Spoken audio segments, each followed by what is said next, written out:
எங்கள் அப்பா inspector retired ஆனார். அது எங்கள் அப்பாவோட கனவு. தொப்புள் கொடி சொந்தம் ஒன்று தொலைஞ்சு போனதே, அத்து விட்ட காயம் அது ஆறி போனதே. கல்யாணம் பண்ணும்போது ஒரு விஷயம் நடந்திருக்கலாம். ஆனால் என்ன சொல்கிறதுனா, எனக்கு எங்கள் அம்மா அப்பாவே ரொம்ப பிடிக்கும். நான் அப்போவே சொன்னேன், நீங்களாம் உருப்படவே மாட்டேன். பட் ஒரு சில காரணமாக அவங்ககிட்ட நான் வந்து டச்சில் இல்லை. 1 வருஷம் 2 வருஷம் ஆகுது. என்னன்னு சொல்ல தெரில. Max Gold Cash for Gold. Call 044 4545 4545. Presents Andaran pre-release event. யார் கண்ணா இருக்குது? என் மச்சான் கண்ணு தான். அந்த கண்ணு வேற யாருங்க சொல்ல முடியும்? ஓங்கி அடிச்சா 110 மீட்டரா. சமீபத்தில் ஒரு விஷயம் நடந்திருக்கும். நான் அதை பேச வேணாம் தான் பார்த்தேன். நான் எப்பவுமே என் வேலையை கரெக்டாக இருப்பேன், சின்சியராக இருப்பேன். நான் எப்படி உழைப்பேன் என் ப்ரொடியூசர் சொல்லியிருக்காரு. உண்மையாலே நான் தப்பான ஆளாக இருந்தால் அவங்களே எனக்கு அங்கே வந்து நிற்க மாட்டாங்க. கண்டிப்பாக யாராவது ஒருத்தர் ரெஸ்பாண்ட் பண்ணால் அதை நான் கன்சிடர் பண்ண அவசியமே கிடையாது. ஏன்னா நெகட்டிவ் எனர்ஜியை நான் அவாய்ட் பண்ணுவேன் கண்டிப்பாக வாழ்க்கையில். ஏன்னா நானே வாழ்க்கையில் போராட்டத்தில் வாழ்ந்துட்டு இருக்கேன் இவ்வளோ தூரமாக. என்னோட மனைவி எவ்வளோ தேங்க்ஸ் சொன்னாலும் பத்தாது. நீங்கள் எதை நம்பி எங்களை ட்ராவல் பண்ணி வந்தீங்கன்னு தெரியல. இந்த இமேஜ், இந்த டிக்கெட் உங்களை காப்பாற்றணும்னு நினச்சிங்க. இந்த டிக்கெட் உங்களை பல இடத்துல நிற்க வச்சுருக்கேன் பஸ்ஸில். ஆண்கள் அழமாட்டாங்க, ரொம்ப ஸ்ட்ராங்கஸ்ட் விமனை விட. அப்படி ஒரு ஆண் அழுறானா, கிட்டத்தட்ட 20 வருடங்களாக பயணிச்சுட்டு இருக்கேன். எல்லாரும் சினிமாவில் இருக்கிற எல்லா பெரிய டைரக்டர்ஸும் எனக்கு பழக்கம். யார்கிட்ட போய் வாய்ப்பு கேட்டாலும் என்ன சொல்கிற விஷயம் தான், ஏங்க உங்களுக்கு அட்ரஸே தேவையில்லைங்க, வீட்டுக்குள்ள அழகாக காலிங் பெல் அடிச்சு மாதிரி வந்துடலாம், சூப்பர் சூப்பர் சூப்பர் சொல்லுவாங்க. வாய்ப்பு யாரும் தரமாட்டாங்க. யாராக இருந்தாலும் வாய்ப்பு கொடுத்தா தாங்க வர முடியும். வாய்ப்பு கொடுத்தா எப்படி ஒருத்தன் வருவான்? கதையின் நாயகன், ladies and gentlemen, it's time for us to make some noise for the one and only actor Prajan அவர்களை அன்போடு மேடைக்கு அழைக்கிறோம். Over to LED. LEDல சில விஷயம் உங்களுக்காக காத்துட்டு இருக்கு, பார்த்தலாமா? கண்ணு நல்லா யோசிச்சு சொல்லுங்க. உங்களுக்கு ரொம்ப பரிச்சயமான ஒரு கண் தான் இது. ஐ திங்க் பிரஜனோட சாண்ட்ரா ரொம்ப உன்னிப்பா கவனிச்சிட்டு இருக்கீங்க. ரொம்ப உங்களுக்கு பரிச்சயமான ஒரு கண்ணு, ரொம்ப நெருங்கிய நபர் கூட சொல்லலாம் உங்களை பொறுத்த வரைக்கும். ரொம்ப முக்கியமான நபர் தான். ரொம்ப க்ளோஸ் டு ஹார்ட் ஆனாலும் கண்டுபிடிச்சிட்டீங்க. இவர் இல்லைன்னா நான் இல்லவே முடியாது, வாய்ப்பே இல்லை. இந்த இந்த இந்த விஷயங்கள் நடந்திருக்காது. எல்லாருக்கும் தெரியும், எங்கள் அப்பா இன்ஸ்பெக்டர் ரிட்டையர்ட் ஆனார்னு. அது எங்கள் அப்பாவோட கண்ணு தான். Beautiful super. ஐ தாட் நீங்கள் அதை கண்டுபிடிக்க மாட்டீங்கன்னு நினச்சோம். பட் எஸ், சொல்லுங்க. ஒரு சில வார்த்தைகள் நீங்கள் சொன்ன மாதிரி தான், இன்னைக்கு அவர் இல்லாமல் நீங்கள் இல்லை. அண்ட் ஃபைனலி அழகான அந்த ஒரு ரோலும் எடுத்து பண்ணியிருக்கீங்க. எப்பவுமே தாய் தந்தைக்கு எப்பவுமே கடமைப்பட்டிருக்கேன். எப்பவுமே வாழ்க்கையில் சில விஷயங்கள் அப்ஸ் அண்ட் டவுன்ஸ் நடக்கும் கண்டிப்பாக. அதை படிக்கிற காலத்தில் இருக்கலாம், திருமண வாழ்க்கையில் இருக்கலாம், கல்யாணம் பண்ணும்போது ஒரு விஷயம் நடந்திருக்கலாம். ஆனால் என்ன சொல்கிறதுனா, எனக்கு எங்கள் அம்மா அப்பாவே ரொம்ப பிடிக்கும். பட் ஒரு சில காரணமாக அவங்ககிட்ட நான் வந்து டச்சில் இல்லை. பட் பேசிகிட்டு இருக்கேன். இப்போ கூட சமீபத்தில் அவங்ககிட்ட பேசி கிட்டத்தட்ட ஒரு 2 வருஷம் ஆகுது. 1 வருஷம் 2 வருஷம் ஆகுது. என்னன்னு சொல்ல தெரில. சரி, கண்டிப்பாக ஆல்வேஸ் அந்த பிளெஸ்ஸிங்ஸ் எப்போவுமே உங்கள் கூட இருக்கும், நோ டவுட் அபவுட் இட். இன்றைக்கி நீங்கள் சொன்ன மாதிரி தான் ஒரு போலீஸ் கேரக்டராக நடிச்சிருக்கீங்க அப்படின்னும் பொழுது, அண்ட் அவரும் அந்த துறையை சார்ந்தவர் அப்படின்னும் பொழுது, ஐ திங்க் அதில் பட்ட கஷ்டங்கள் நிறைய இருந்திருக்கும் இல்லையா? இல்லை சரி, எங்கள் அப்பா ஒரு நார்மல் டிரைவராக தான் ஆரம்பித்தார் வாழ்க்கையில். ஏன்னா நான் சின்ன வயசுலேருந்து அந்த பூட்ஸு, போலீஸ் ஜீப்பு, சைரனு இதெல்லாம் பார்த்துருக்கேன். எங்கள் அப்பா எவ்வளோ கஷ்டப்பட்டு, எல்லா அப்பாவும் கஷ்டப்பட்டு வளர்த்துருப்பாங்க. செருப்பு கூட போட முடியாமல் செருப்பு தேஞ்சு போய் இப்படியெல்லாம் தான் காலகட்டத்தில் படிக்க வச்சது. இது எல்லா அப்பாக்களும் எல்லா அம்மாக்களும் சொல்கிறது தான், இது மிகையாகாது. அவ்வளோ கஷ்டப்பட்டு படிக்க வச்சுருக்காங்க. எங்கள் அப்பா இப்போ எல்லா ஆக்டர்ஸும் ஒரு டைலாக் சொல்லுவார்ல, எங்கள் அப்பா கண்ணை பார்த்துட்டு எங்கள் அப்பா அடிக்கடி சொல்லுவாங்க, நான் அப்போவே சொன்னேன் நீங்களாம் உருப்படவே மாட்டேன், சினிமாவில் ஆல்பம் எல்லாம் எடுத்துகிட்டு போய் ஏன்டா இப்படி சீரழிஞ்சு போகிற. எங்கள் அப்பா ரவுண்ட்ஸில் பார்ப்போம், எல்லாம் பார்த்தா சினிமா டிக்கெட் காட்டுவாங்க. அது எங்கள் அப்பாட்ட நான் சொல்லியிருக்கேன், சினிமா தப்பான தொழிலே கிடையாதுப்பா, கிடையவே கிடையாது. இதே ஆட்கள் போலீஸை கரிச்சு கொட்டுறாங்க இல்லையா, போலீஸை தப்பாக பேசுகிறாங்க. எல்லா போலீஸ் தப்பான ஆட்களும் கிடையாது. சினிமா வந்து நல்ல ஒரு அழகான தொழில். எந்த ஒரு தொழில் நீங்கள் நேசித்து உண்மையாக இருந்து பொய் சொல்லாமல் வயிற்றில் அடிக்காமல் சின்சியராக இருந்தீங்கன்னா எந்த தொழிலும் நீங்கள் பெருசாக ஜெயிக்கலாம். அதில் எந்த மாற்றமும் கிடையாது. அது சினிமா விதி விலக்கே கிடையாது. அது நான் கற்றுக்கிட்ட விஷயந்தான். புகழ் இன்றைக்கி வரும் போகும், சக்ஸஸ் தள்ளி போகலாம். கன்சிஸ்டன்சியாக எனக்கு இருக்கிற விஷயம் இருக்குல்ல, அது கற்றுக்கிட்டேன். எங்கள் அப்பா கிட்ட என்னை அடித்து தான் வளர்த்தினாரு. அடிச்சுன்னா ஸ்கூலில் ரொம்ப ஃபஸ்ட்டான ஸ்டூடெண்ட் நான், படிக்க மாட்டேன். ஆனால் ஸ்கூல் வாட்ச்மேன் வரைக்கும் என்னை கேட்டால் நல்லா தெரியும். ஏன்னா ஸ்டேட் பிளேயரு, வாலிபாலு அடித்து அவ்வளோ அடி வாங்கினால தான் நான் எல்லாம் இன்றைக்கி நிறைய பேர் என்கிட்ட வந்து சொல்கிறாங்க இல்லையா, நான் எல்லாம் கரெக்டாக இருக்கேன், உண்மையாக இருக்கேன், டிசிப்ளினாக இருக்கேன், கரெக்டாக வருவேன். என் ப்ரொடியூசர்லாம் சொன்னார் இல்லையா, இன்றைக்கி வரைக்கும் நான் போய் வெயிட் பண்ணுவேன். என்னை பார்க்க வரவங்க நான் லேட்டாக போகக்கூடாது, என்னை பார்க்குறவங்க லேட்டாக வரலாம், தப்பு இல்லை. டைம் நம்ம வேல்யூ கொடுக்கணும். அப்போ தான் அந்த டைம் திருப்பி உங்களுக்கு யூனிவர்ஸாக கொடுக்கும். இல்லைனா அந்த டைம் உங்களை போட்டு அடிக்கும். இதெல்லாம் எங்கள் அப்பா கற்றுக் கொடுத்த விஷயந்தான். ஸோ ரொம்ப கடமைப்பட்டிருக்கேன். ஸோ போலீஸ் விஷயம் ஹேண்டில் பண்ணுறது எனக்கு ரொம்ப கஷ்டமான விஷயம் இல்லை, ஈஸியாக இருந்துச்சு. ஏன்னா நான் போலீஸ் கோட்டர்ஸ் தான் வளர்ந்தேன், அந்த சாப்பாடு தான் சாப்பிட்ருக்கேன். ஸோ உண்மையாலே இந்த விஷயத்தில் எங்கள் அப்பாவுக்கும் எங்கள் அம்மாவுக்கும் ரொம்ப கடமைப்பட்டிருக்கேன். என்னை ஒரு நல்ல டிசிப்ளின் பையனாக வளர்த்துனதுக்கு ரொம்ப ரொம்ப நன்றி. அதாவது நீங்க ரொம்ப அழகாக போலீஸ் காப்பாக நடிச்சிருக்கீங்க படத்துல. பட் எத்தனையோ ஸ்டார்ஸ் வந்து போலீஸ் வேடம் போட்டு படத்துல அந்த கேரக்டர் ரோல் நடிச்சிருக்காங்க இல்லையா, அந்த கண்ணு மட்டும் தான் இருக்கும், அந்த கண்ணு மட்டும் தான் இப்ப பேசும். அதை வச்சு உங்க வாய் பேசணும், எந்த ஹீரோவாக இருக்கும் அப்படின்றது ஒரு சின்ன கேம் செக்மெண்ட். ஓகே, முடிச்சா நீங்க கண்டுபிடிச்சிட்டீங்கன்னா அவங்களோட டயலாக் கூட சொல்லலாம். இது முதல் கண்.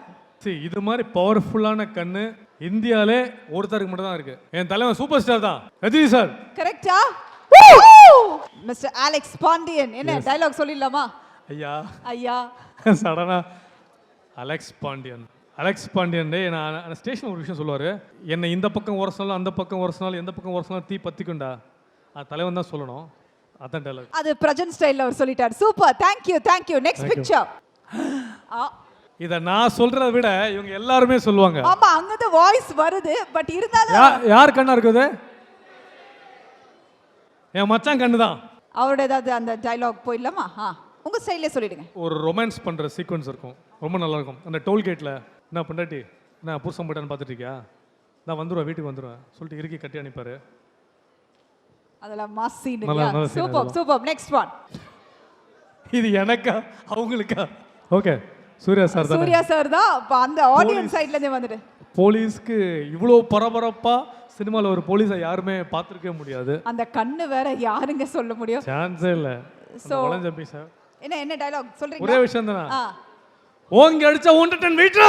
எஸ்டா, நம்ம படமும் அப்படிதானா இருக்கும். பெரும்பாலும் ஆண்கள் அழமாட்டாங்க, ரொம்ப ஸ்ட்ராங்கஸ்ட் விமனை விட. அப்படி ஒரு ஆண் அழுறானா அது ஒரு ஃபேமிலிக்காக இருக்கலாம், இல்லை அவன் சக்ஸஸை நோக்கி போகிறாக்கலாம், இல்லை அவன் சக்ஸஸ் கண்ணுக்கு தெரிய காரணமாக கூட இருக்கலாம். எனக்கு ஒரு ஏவி வந்து கிட்டத்தட்ட 20 வருஷம் ஆகுது. 20 வருடங்கள் ஆச்சு எனக்கு ஒரு ஏவி கிடச்சி. ரொம்ப சந்தோஷம். கிட்டத்தட்ட 20 வருடங்களாக பயணிச்சுட்ருக்கேன். எல்லாரும் சினிமாவில் இருக்கிற எல்லா பெரிய டைரக்டர்ஸும் எனக்கு பழக்கம். யார்கிட்ட போய் வாய்ப்பு கேட்டாலும் என்ன சொல்கிற விஷயம் தான், ஏங்க உங்களுக்கு அட்ரஸே தேவையில்லைங்க, வீட்டுக்குள்ளே அழகாக காலிங் பெல் அடித்த மாதிரி வந்துடலாம், சூப்பர் சொல்லுவாங்க. வாய்ப்பு யாரும் தரமாட்டாங்க. ஆனால் அதில் நான் யாரும் தப்பு சொல்லவே மாட்டேன். அவங்கவுங்க சூழ்நிலை அந்த இடத்துல இருக்கணும். அவங்களும் கஷ்டப்பட்டு உழைச்சி வந்திருப்பாங்க, நான் தப்பு சொல்லவே முடியாது. எல்லாருமே சொல்கிறாங்க உங்களுக்கு திறமை நடிகை, நீ வந்துடுவேன்னு. யாராக இருந்தாலும் வாய்ப்பு கொடுத்தா தாங்க வர முடியும். வாய்ப்பு கொடுத்தா எப்படி ஒருத்தன் வருவான்? வாய்ப்பு தரணும்ல. அந்த வாய்ப்பு இன்றைக்கி வந்து எனக்கு செகண்ட் இன்னிங்ஸ் எனக்கு சிவி சாரும் சாம்பசிவ சாரும் கொடுத்துருக்காரு. வாய்ப்பு கொடுத்தா தான் ஒருத்தன் ஜெயிக்க முடியும். என்னை விட அதிகமாக நடிக்கிறவங்க நிறைய பேர் இருப்பாங்க, அவங்களுக்கும் வாய்ப்பு கொடுக்கணும். எல்லா புது முகங்களுக்கும் வாய்ப்பு கொடுத்துறாங்க. அவங்க நல்லா நடிக்கிறவங்க, சூப்பர் ஆர்டிஸ்ட். இவானா பெரிய லைஃப் இருக்குது. அர்ஜுன், நம்ம அதிரன், எல்லாருமே, ராஜீவ், எல்லாருமே ஒரு போராட்டத்தில் இருக்காங்க. இவங்க எல்லாரும் எல்லா டேரக்டர்ஸும் பார்த்துருப்பாங்க. ஆனால் யார் வாய்ப்பு கொடுக்குறா?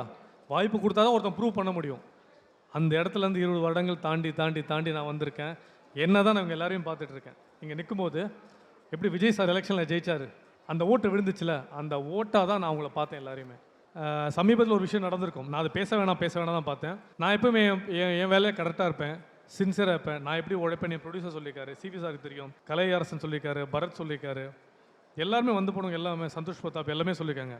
உண்மையாலே நான் தப்பான ஆளாக இருந்தால் அவங்களே எனக்கு அங்கே வந்து நிற்க மாட்டாங்க. கண்டிப்பாக அவங்க நேரங்காலம் விட்டு எந்த ஒரு நடிகரும் அவங்களுக்கு போய் பேச மாட்டாங்க. முதல்ல இன்றைக்கி டைம் ரொம்ப முக்கியம், வேல்யூ. அந்த வேல்யூ வந்து எல்லாருக்குமே கொடுக்கும் கரெக்டாக. ஸோ அது மாதிரி இடத்துல நான் இருக்கும்போது நான் யாராவது ஒருத்தர் ரெஸ்பாண்ட் பண்ணால் அதை நான் கன்சிடர் பண்ண அவசியமே கிடையாது. ஏன்னா நெகட்டிவ் எனர்ஜியை நான் அவாய்ட் பண்ணுவேன் கண்டிப்பாக வாழ்க்கையில். ஏன்னா நானே வாழ்க்கையில் போராட்டத்தில் வாழ்ந்துட்டுருக்கேன் இவ்வளோ தூரமாக. யாரோ ஏதோ சொல்லிட்டான்னு சொல்லி அதுக்கு நான் வந்து கன்சிடர் பண்ண அவசியமும் இல்லை. அது அவங்களோட ஸ்டைல். நம்ம உண்டு, ஃபேமிலி உண்டு, நம்ம வாழ்க்கை உண்டு. அதுக்கப்புறம் என்னோடய மனைவி, எவ்வளோ தேங்க்ஸ் சொன்னாலும் பத்தாது. இவ்வளோ வருஷமாக என்னை நம்பி, நீங்கள் எதை நம்பி எங்கூட ட்ராவல் பண்ணி வந்தீங்கன்னு தெரியல. இந்த இமேஜ் இந்த இந்த டிக்கெட் உங்களை காப்பாற்றணும்னு நினச்சிங்க. இந்த டிக்கெட் உங்களை பல இடத்துல நிற்க வச்சுருக்கேன் பஸ்ஸில். கண்டிப்பாக வந்து இது ஓடுற வண்டி தான். ஓடுற வண்டினால தான் நீங்கள் எனக்கு கல்யாணம் பண்ணியிருப்பீங்க. அந்த புஷ்ஷுக்கு ரொம்ப ரொம்ப நன்றி. மிக கடினமாக எனக்கு உழைச்சிருக்கீங்க. வாழ்க்கையில் பல விஷயங்கள் இழந்திருக்கீங்க. எனக்காக பிக் பாஸ் வந்திருக்கீங்க. பல துன்பங்கள் கடந்துட்டுருக்கீங்க. இது எல்லாமே அந்தரன் மாற்றும். ஷுவர், நானும் நம்புகிறேன். அதுக்கு பெரிய சாட்சி இவ்வளோ பேர் வந்திருக்காங்க. சம்பசிவன் சார் பாதத்தை தொட்டு நமஸ்காரம் பண்ணுறேன். ரொம்ப கடமைப்பட்டிருக்கேன். சிவி சார் ரொம்ப கடமைப்பட்டிருக்கேன். இதெல்லாம் முக்கியமான காரணம். இவங்களை ரீச் பண்ணுற முன்னாடி என்னோட காலேஜ் மேட் மிகப்பெரிய லாயர் இன்றைக்கி இன்வைட் பண்ணி தான் அவர் எந்த ஃபங்க்ஷன் போக மாட்டார். விஜயன் சுப்பிரமணியம் அப்சல்யூட் லீகலோட ஹெட். தமிழ் சினிமாவில் எந்த ஒரு படம் நிற்கிறதா இருந்தாலும் அவர் ரிலீஸ் பண்ணுவார். நியாயமாக இருப்பார். ரொம்ப உண்மையான ஒரு நபர். அவர் மூலமாக தான் எனக்கு வந்து சிவி சாரை வந்து ஒரு நல்ல ஒரு மீட்டிங்கில் அறிமுகமானார். சிவி சார் உண்மையாலே நான் ரொம்ப கடமைப்பட்டிருக்கேன். இல்லை, இந்த மேடையை வந்து சார் சொல்கிற மாதிரி நான் பயன்படுத்தலைன்னா என்னை விட முட்டாள் யாராக இருக்க முடியாது. நீங்கள் அடிக்கடி சொல்லுவீங்க நன்றி சொல்லக்கூடாது, தயவுசெய்து பொறுத்துக்கோங்க. சாரி. அவர் மூலமாக தான் எனக்கு சிவி சார் பழக்கமானார். உண்மையாலே அவங்க எல்லாமே சூப்பராக பண்ணிக்காங்க. மியூசிக் ஹரி சார் இருந்தாலும் சரி, கிஷோர் சார், சரவணா, நம்ம சந்தோஷ் ராவணன் சார், எல்லாருமே சூப்பராக பண்ணிக்காங்க. ஒரு நல்ல படம் கொண்டு வந்து சேர்க்கறதுக்கு ரொம்ப போராட்டம் என்ற காலகட்டத்தில் அது பிஹைண்ட் வுட்ஸுக்கு மிக மிக மிக மிக மிக மிக மிக மிக மிக நன்றி. நான் கடமைப்பட்டிருக்கேன். உண்மையால் என்ன சொல்கிறேன்னு தெரில. ரொம்ப சந்தோஷமாக இருக்குது. நடிகனுக்கு வாழ்க்கையில் பணம் ரொம்ப முக்கியம்தான், நான் இல்லைன்னு சொல்ல. பணம் மட்டுமே வாழ்க்கை இல்லை. நம்ம கூப்பிட்ட ஒரே விஷயத்துக்காக இவ்வளோ நடிகர்கள் வந்து அவ்வளோ நேரங்காலம் ஒதுக்கி உட்காந்து இவ்வளோ விஷயங்கள் வந்து அவங்க லவ்வை காமிச்சிருக்காங்க. ரொம்ப ரொம்ப சந்தோஷம் சார். இப்போவும் நான் சொல்கிறேன், ஒரு ஆண் சும்மா அழ மாட்டான். நீங்கள் வந்து ரொம்ப உள்ளே இருக்க, நீங்கள் ரொம்ப சின்சியரானால் உங்கள் கதை எனக்கு தெரியும். நீங்கள் எவ்வளோ கஷ்டப்பட்டு வந்திருக்கேன்னு நான் அடித்து சொல்கிறேன். இந்த படம் அந்தரன் உங்களை ஏமாற்றப்படாது, கைவிடப்படாது. ஷுவர், விட மாட்டோம். பர்சன் நானும் விட மாட்டேன் சார். நீங்கள் ஜெயிக்கணும். நீங்கள் ஜெயிச்சா நான் நல்லா இருப்பேன். நான் நல்லா இருந்தால் குடும்பம் நல்லாயிருக்கும் சார். கண்டிப்பாக அதுக்கு நாங்கள் விட மாட்டோம். கண்டிப்பாக நீங்கள் ஒரு நல்ல ப்ரொடியூசர். சிவி சாரும் நிறைய இன்னைக்கு கொடிக்கட்டி பறக்கிற பல ஆக்டர்ஸும் சரி, டெக்னீஷியன் சரி, எல்லாருமே நான் பேர் விட்டு சொல்லக்கூடாது. அது சிவி சாருக்கு தெரியும், நிறைய பேருக்கு தெரியும். அவர் மூலமாக பல பேர் வந்திருக்காங்க. அந்த ஒரு பாணியில் எனக்கு ஒரு செகண்ட் இன்னிங்ஸ் கொடுத்துருக்காரு. ரொம்ப ரொம்ப சந்தோஷம் சார். ரொம்ப கடமைப்பட்டிருக்கேன். உங்களுக்கு வந்து பாராட்டினா பிடிக்காது, நீங்கள் அப்புறம் கூப்பிட்டு என்னை திட்டுவீங்க. உண்மையாலே அந்தரன் உண்மையாலே யாரும் ஏமாற்றப்படாது. ஒரு நல்ல படம், நல்ல டெக்னிக்கல் குரூவாக நாங்கள் போராடி நல்லா பண்ணிக்காங்க. டைரக்டரை பற்றி சொல்லணும்னா, இதே பிஹைண்ட் வுட்ஸில் கரெக்டான மேடை யாருக்குன்னு பார்த்தா உண்மையாலே டைரக்டருக்கு தான். படம் கமிட் ஆகிறதுக்கு முக்கியமான காரணமும் ஒரு இடத்துல பிஹைண்ட் வுட்ஸ் தான். அவர் பண்ண ஒரு ஷார்ட் ஃபிலிம், அதை நான் சொன்னேன்னா ஸ்பெல்லிங் மிஸ்டேக் வரும், நான் சொல்ல மாட்டேன். அது கிட்டத்தட்ட 9 மில்லியன் போயிருக்கு. ஸோ பிஹைண்ட் வுட்ஸ் பெரிய ஒரு சப்போர்ட்டில் இருந்திருக்கு. அதான் சொன்னேன், அந்தரன் வந்து அமைச்சிக்கிட்டு தான். சார் சொல்லுவார் அடிக்கடி, எல்லாருமே சேர ஒரு விஷயம் இருக்குது, யூனிவர்ஸ் தான். நம்ம எல்லாம் போராடி இருக்கோம், கஷ்டப்பட்டிருக்கோம், இது எல்லாரும் பண்ணுறது தான். சக்ஸஸ் வந்து தள்ளி வைக்கப்பட்டிருக்கு, நிராகரிக்கப்படலை. ஸோ ரொம்ப சந்தோஷம். இந்த படத்தில் ஒர்க் பண்ண எல்லா டெக்னீஷியனுக்கும், ஐஸ்வர்யா கண்ணன், பிரியங்கா, இவானா, எனக்கு கிடைச்ச the best and most beautiful talented heroine. எனக்கு ஹீரோயின் எனக்கு அமைஞ்சதே கிடையாது. அது என்னன்னு தெரியல, நம்ம சந்தாஸ்தமமா நமக்கு அமைஞ்ச ஜாதகமானு தெரில. ரொம்ப ரொம்ப சந்தோஷம் சார். எனக்கு நல்ல ஹீரோயின். அதுக்கும் சிவி சாருக்கு நன்றி. அவசரம் எனக்கும் இதுக்கும் பிரச்சனை இல்லை, அவர் தான். ஸோ என்ன சக்ஸஸ் பார்ட்டி கொடுத்து கண்டிப்பாக இருக்கும், அதில் டவுட் இல்லை. நான் சொன்னேன்னா டென்ஷன் ஆவார். எல்லா படமும் ஒரு இடத்துல போய் சேரும்போது ஒரு படம் வெற்றியும் தோல்வியும் வந்து ப்ரொடியூசரையும் இயக்குனரையும் ஹீரோவையும் தாக்கப்படும். அது பிஸ்னஸில் இன்னைக்கு போய் நிற்குது.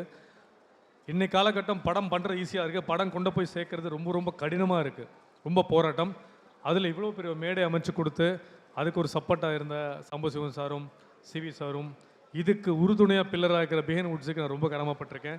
எனக்கு அவங்க எவ்வளோ க்ளோஸ்ன்றது இது கன்சோல் பின்னாடி இருக்கிறவங்களுக்கும் முன்னாடி இருக்கிறவங்களுக்கும் எல்லாருக்குமே தெரியும். வார்த்தையால் சொல்ல முடியாத லவ்வை எப்பவுமே நான் கடமைப்பட்டிருப்பேன் வாழ்க்கை முழுக்க. Always thank you so much. அந்தரன் ப்ரீ-ரிலீஸ் ஈவெண்ட் டைட்டில் ஸ்பான்சர். உங்கள் தங்க நகையை விற்று பணம் பெற max gold. Call 0444545 4545 Max Gold Cash for Gold. Max Gold Cash for Gold. Call 044 4545 4545. Presents Andaran pre-release event.